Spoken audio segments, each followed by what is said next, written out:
Estamos comunicados con Julio Gambina. Les cuento un poco. Creo que este momento amerita un análisis económico. Con Julio tenemos la suerte de poder hacerlo hoy. Julio sabemos que es economista, que es profesor de la Universidad de Rosario, de la Universidad de Buenos Aires. Y bueno, lo que queda ahora es saludarlo. ¿Cómo te va, Julio? ¿Cómo estás? Bien, muy bien, gusto de hablar con ustedes, espero que estén bien también ustedes. Bueno, no podíamos combinar. Hace un tiempo que no te escuchamos, ¿no? Bueno, pero siempre hay oportunidad, ahora que estamos todos pandemiados, es tiempo para conversar. Bueno, Julio, bueno, primero me gustaría que hagas un panorama en este momento de la situación económica. ¿Cómo la ves? Mira, complicada para el 50% de menores ingresos de la población argentina, no muy distinto de los 50% de abajo del mundo, porque estamos en un proceso de recesión mundial, de una recesión deliberada. Los procesos de aislamiento, más allá de matices que se dan en los distintos países, hay una caída de la producción deliberada por las políticas de aislamiento, las políticas restrictivas al proceso productivo, de una recesión que venía con historia. En el caso argentino, los 2 años anteriores al presente son años recesivos, y la economía mundial viene de una década de crecimiento pobre después de la crisis del 2007-2009. O sea que la situación en términos generales, mundiales, regionales y de la Argentina no es buena. Lo que ha crecido mucho es la desigualdad, ha crecido mucho la grieta que importa entre los poquitos que tienen mucho y los muchos que tienen poco. La prueba más inmediata de lo que estoy diciendo es que el gobierno habilitó la inscripción para cobrar el IFE, el ingreso familiar de emergencia, y se pensaba que iba a haber 3,5 millones de beneficiarios, y se anotaron más de 12 millones de personas, y lo están recibiendo un poquito menos de 9. Recibiendo es una forma de decir. Se han calificado para que lo reciban 9 millones y todavía hay algunos que no han percibido la primera cuota, y se está por cobrar la segunda cuota de 3 cuotas que a priori se han definido. Pero el dato en sí mismo te muestra que en la Argentina hay 12 millones de personas que están pidiendo 10.000 pesos por mes, cuando la canasta necesaria para una vida en un mes en la Argentina tenés que hablar de 45.000 pesos. Entonces, queda claro que eso es un dato representativo de cómo estamos en el país. Todos los comentaristas dicen que, en base al último dato registrado de 35% de pobres a diciembre, lo más probable es que terminemos el año con una cifra que estará entre 40 y 45% de pobreza reconocida, con lo cual la situación es más importante.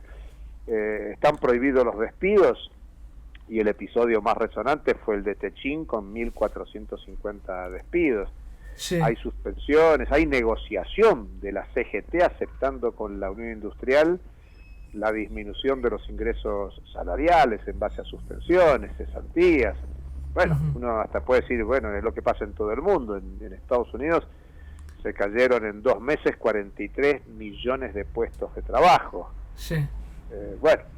Luego hay procesos de recuperación, pero festejaban la semana pasada que el índice de mayo había sido un poquito por encima del 13%, menor que el de abril del 14,5%, pero claro, es festejar cuando hace 3 meses el desempleo en Estados Unidos era del 3,4%. Estás contento que bajás del 14,5 al 3,5, pero hace 2 meses tenías 3,5 de desempleo. Claro. Estoy mezclando las cifras, pero a propósito, para mostrar que este es un momento muy complejo de la economía mundial, de la economía regional, y ni hablar del vínculo de economía y política. Si vos mirás el mapa sudamericano y ves a la Argentina rodeada de países con gobiernos de derecha. Claro. Tradicionalmente no era Chile, pero ahora sumaste Uruguay, Brasil, el golpe de Bolivia. Sí, Julio. Ahora, ¿qué porcentaje tiene que ver con el momento que estamos viviendo o porcentaje Sí, te entiendo. como vos querés decir, y con el momento cuando asumió este gobierno? Este gobierno, las dos primeras medidas que tomó fue bajarle el sueldo a los jubilados, Claro, es claro, decir, claro. y ponerle tope a las paritarias. Dijo, muchachos, no Sí. pidan mucho. ¿Esto hace que todavía estemos peor o cómo la ves vos? Los datos sociales son peores, no es mucho peor todavía porque hay políticas compensatorias. Yo te decía recién el IFE, Sí. por un lado, pero por otro lado se ha decidido los ATP, que son las asistencias a las empresas, Sí. para pagar parte de los sueldos de una parte de las empresas. Al mismo tiempo se establecen restricciones para que esas empresas que reciben la ayuda no puedan operar, por ejemplo, en el mercado de cambios de una manera irracional o privilegiando la especulación. Digamos que es un gobierno que asumió y que empezó a tejar penales, pero claro, al mismo tiempo dijo, hasta que no resuelva el tema de la deuda, Claro. no voy a tener presupuesto, y el presupuesto supuestamente define qué política vas a hacer. Uh-huh. Entonces ya estamos en el sexto mes del año, séptimo mes del gobierno, no hay presupuesto, digamos, no se puede definir cuál es el rumbo, y mientras se negocia ya se han pagado casi 4.000 millones de dólares de deuda, y Claro. se discute si ingresa al Parlamento o no ingresa al Parlamento un proyecto tributario para cobrarle a 12.000 grandes millonarios de la Argentina una Sí. cifra similar a lo que ya se pagó de deuda.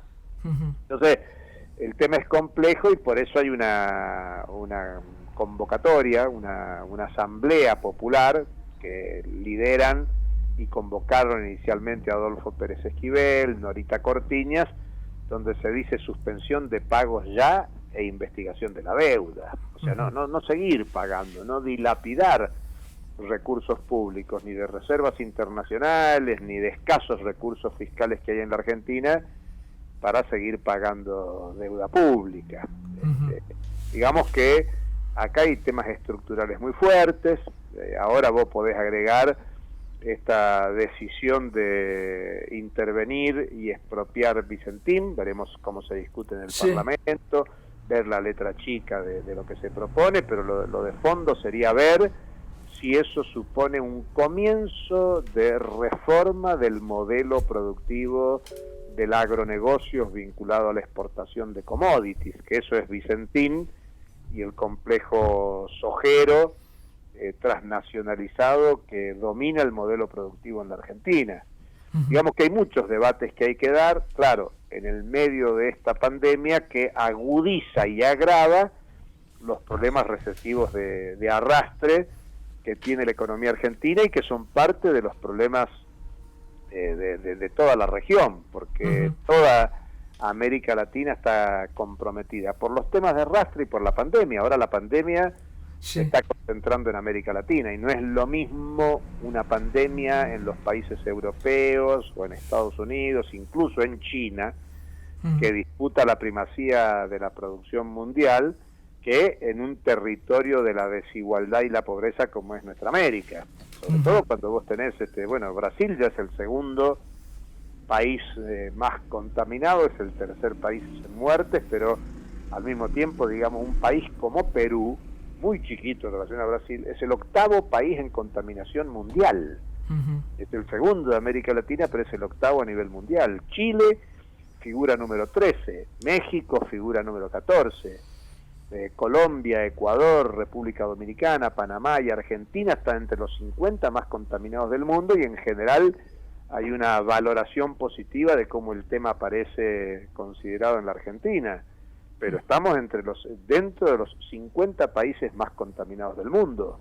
Uh-huh. O sea que son temas para preocuparnos, y que la pandemia desembarque en América Latina es grave, porque venimos de medio siglo de desatención sanitaria, Uh-huh. de desinversión en la salud pública. Entonces Uh-huh. el tema es que todo lo coyuntural se agrava por las condiciones estructurales de funcionamiento.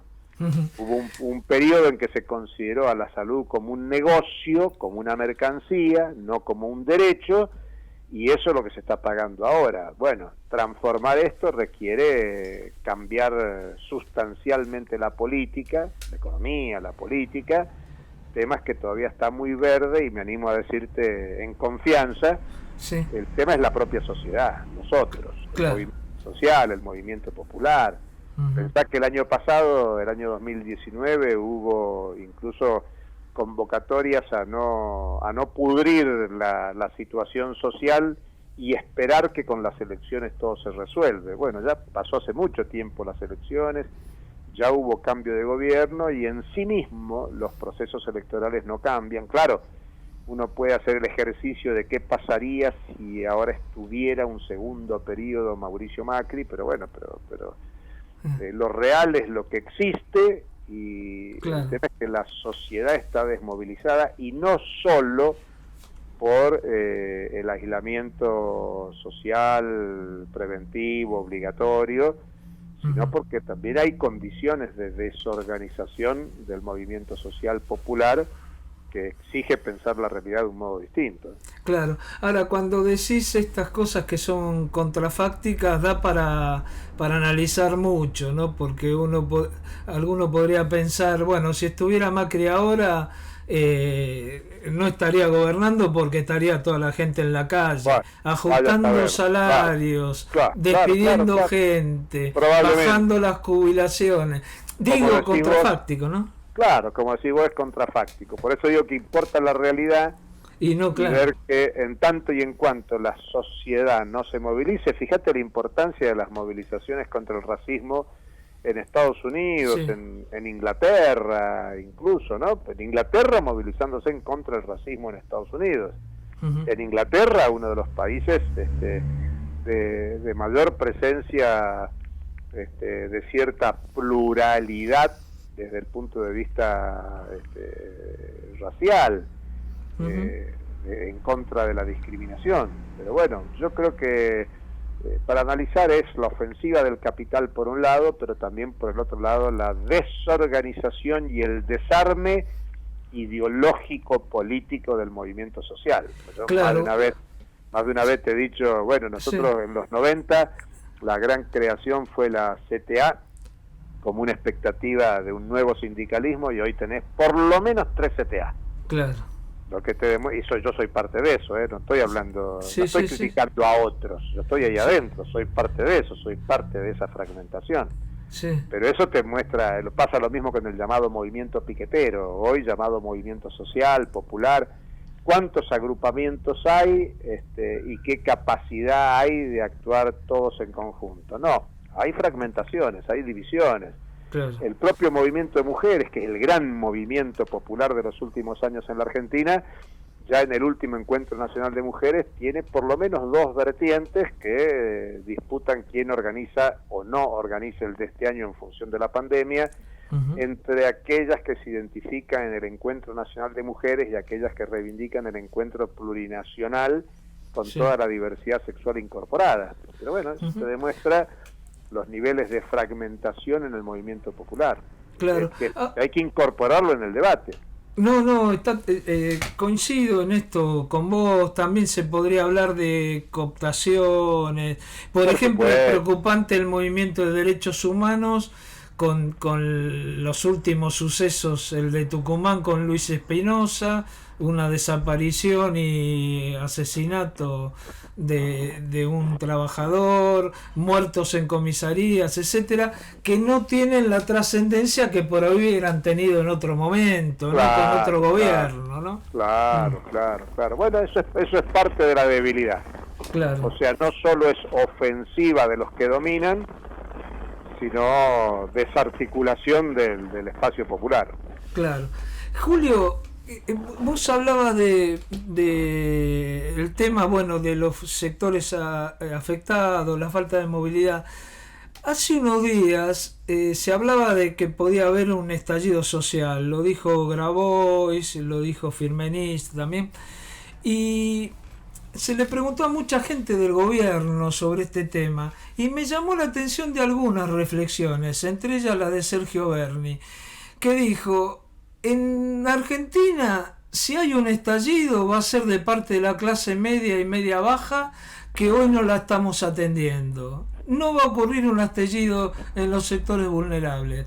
Lo dijo Berni y lo dicen muchos en sectores de gobierno. ¿Vos ves que hay esta desatención? Yo la veo, ¿no? La veo con gente que tenía un negocio y hoy no tiene para comer.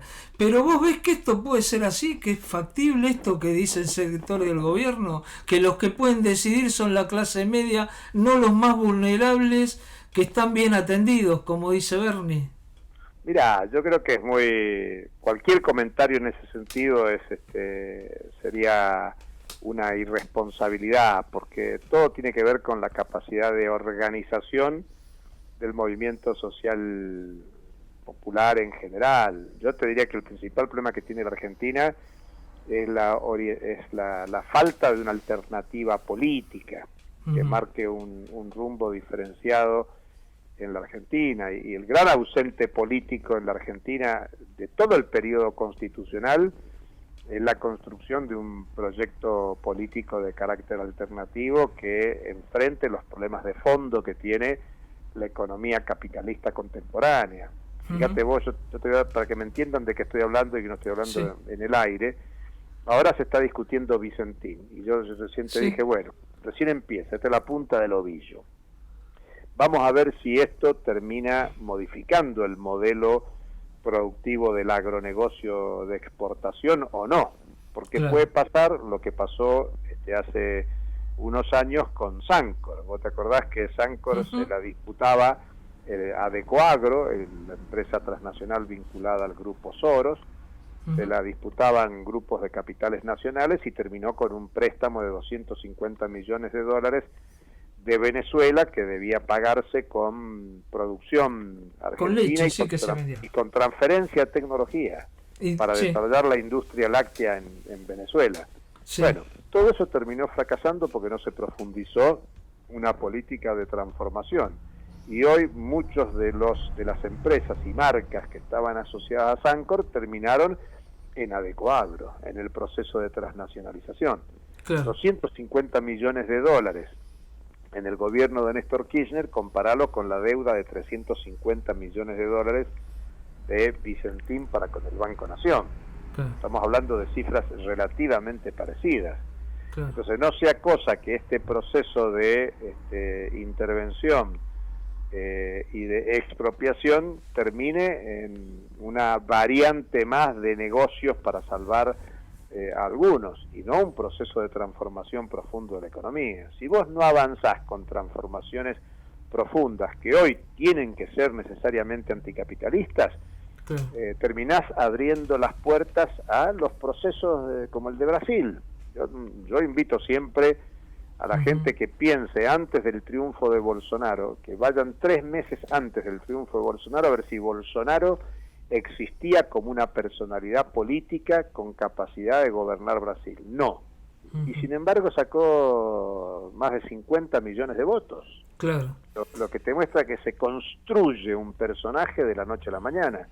Y podés compararlo con Estados Unidos. Y invito a que vayan a leer los diarios de 6 meses antes de que sea candidateado como el candidato republicano. Nadie daba un peso por Trump en la interna del Partido Republicano. Y luego, cuando empezó la disputa, nadie imaginaba que iba a ganar. Y ganó, sobre la base de los descontentos en Estados Unidos. O sea, que el capitalismo contemporáneo está generando muchos descontentos. Claro, en Europa también, ¿no? Sí. En todos lados. En Italia. La respuesta a 30 años de la caída de la Unión Soviética no está habiendo una salida por izquierda, Roberto.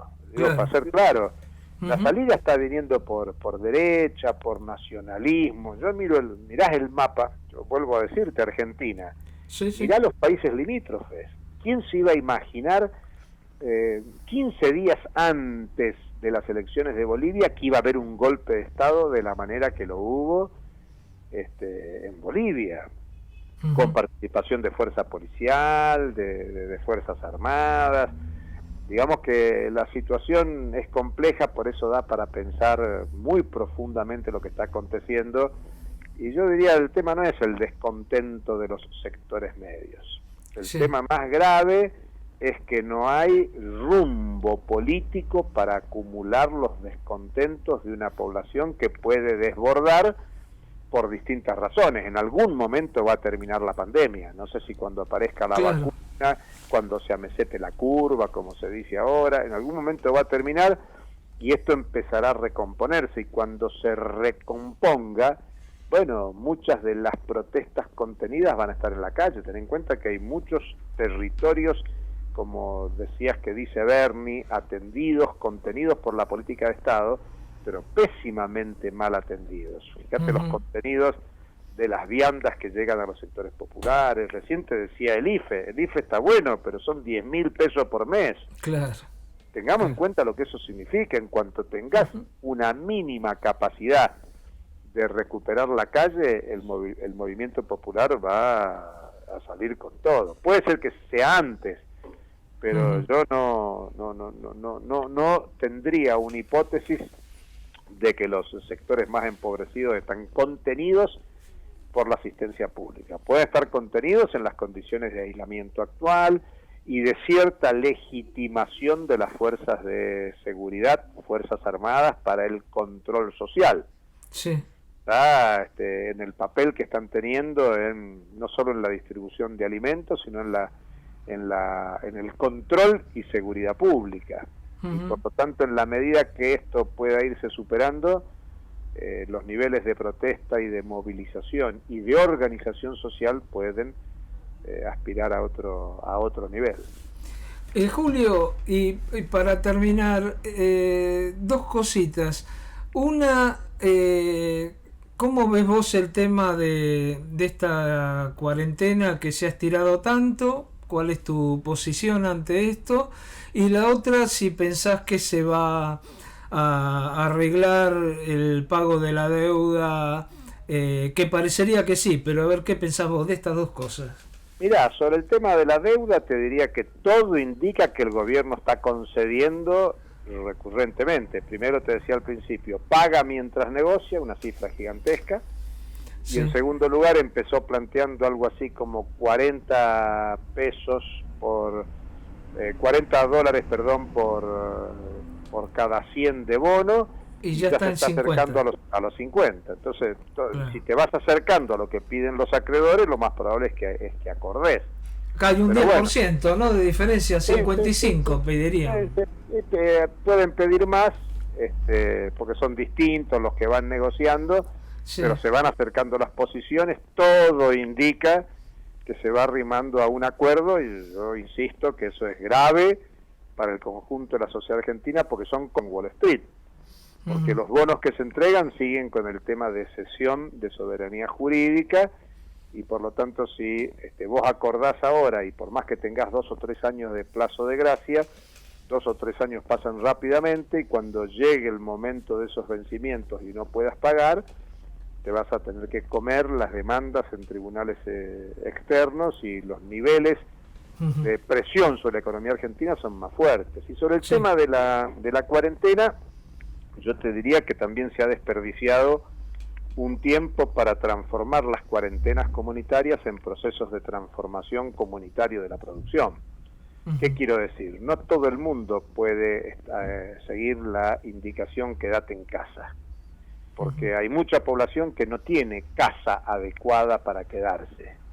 Y por lo tanto se empezó a hablar de cuarentenas comunitarias, pero el tema de las cuarentenas comunitarias no es vivir en barrios, sino generar las condiciones para vivir y reproducir la vida con una producción que satisfaga las necesidades, y eso supone reorientar recursos para generar condiciones de trabajo, de empleo, de producción de ese 40, 45, 50% de la población empobrecida, sobre todo en los territorios en que se concentra la pobreza, que son las grandes ciudades. Buenos Aires, el AMBA, la zona metropolitana, sin perjuicio de pensar en las mismas condiciones para Córdoba, Rosario, Mendoza, Tucumán, Mar del Plata, Bahía Blanca, por pensar los grandes centros urbanos de la Argentina. Pero bueno, eso está asociado a lo primero que conversaba contigo, que es cuál es el proyecto político. Si el proyecto político es gestionar la situación crítica de la pandemia y de la recesión económica que venía de arrastre, o si vos lo que te proponés es transformar la realidad. Bueno, ese es un tema que la sociedad tiene que intervenir mucho más, y ese es el sentido que, bueno, ustedes le dan al programa históricamente, permanentemente, para debatir los problemas de la coyuntura yendo más a fondo. Está muy claro. Julio, yo te agradezco mucho esta comunicación, bueno, y espero que nos podamos seguir comunicando en los próximos tiempos, que te lo permita el tiempo. Te mando un abrazo muy grande. Como siempre, un gran gusto, Roberto. Cariño, abrazo. Gracias.